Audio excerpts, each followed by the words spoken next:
Woensdagmiddag werd officieel de start van de bouw van het nieuwe MFC in Vredepeel ingeluid. Toon van Hoof van Vredepeel Nieuwe Balans ligt de plannen toe. We zijn een nieuwe accommodatie aan het maken van de bestaande kerk. Gaan we een gemeenschappelijke accommodatie maken. Dat betekent dat er een klein gedeelte blijft kerk, ongeveer 10 bij 10 meter voor 60 zitplaatsen. En de rest wordt gemeenschapshuis. Qua zaalgrootte wordt het niet groter. Helemaal niet, is ook niet nodig. Maar er komt wel een groter cafégedeelte. Dat komt ook hier beneden vooraan met een glazen pui. Dus dat voor iedereen zichtbaar is ook dat er iets te doen is. Ja, gemeenschap, er is hier verder geen horeca. Dus wat ontzettend belangrijk is, dat er een echte ontmoetingsplaats blijft voor de Vredepeelse gemeenschap. Waar ze al hun activiteiten op geestelijk terrein, de kerk, maar ook op cultureel en andere gezamenlijke activiteiten, al carnaval. Kijk, de weinige dingen die we hebben, moeten we proberen in stand te houden. En dat gaat lukken met een nieuwe gemeenschapshuis. Wat we hier in Vredepeel, want we zijn maar met 240, 250 mensen, dat is ontzettend klein. Hè?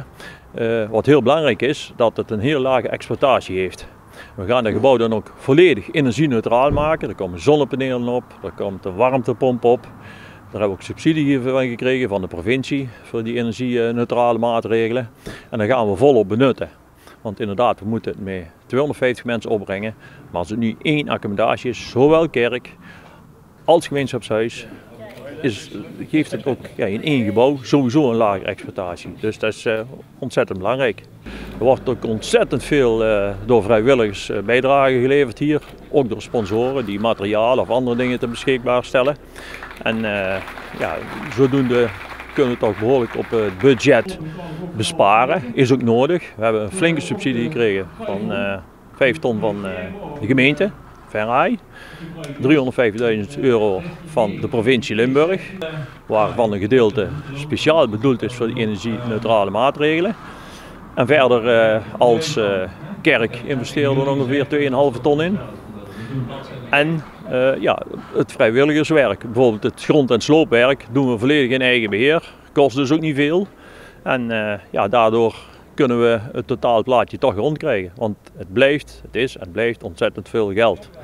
Ook voor Vredepeel, vooral voor Vredepeel denk ik. En het oude gemeenschapshuis wat hier langs staat, de Kleine Loef, dat wordt, als dit gerealiseerd wordt, maar dan moeten we ongeveer toch wel op een jaar rekenen van nu af, dan wordt dat gesloopt. De eerste stenen werden gelegd door wethouder Thiele en inwoner burgemeester Gielissen. En hij juicht de nieuwbouw van harte toe. Ja, dat is heel belangrijk. Het is een beetje de ziel van een dorp. Hè? Dus dat is heel belangrijk dat dit netjes wordt opgepakt en afgewikkeld. Zodat mensen ook een huiskamer hebben en een plek waar ze elkaar kunnen ontmoeten.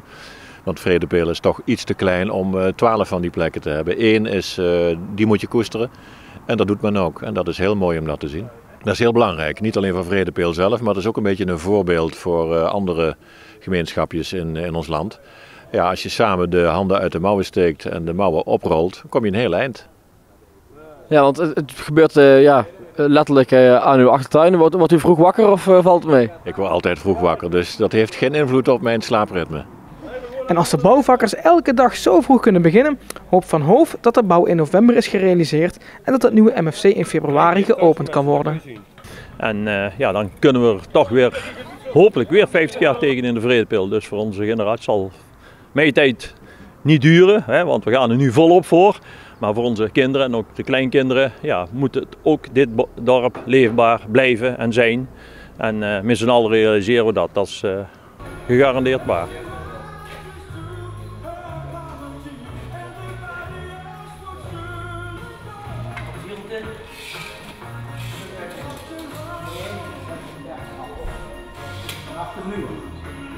Als jij zegt dat er nog 60 bij kunnen.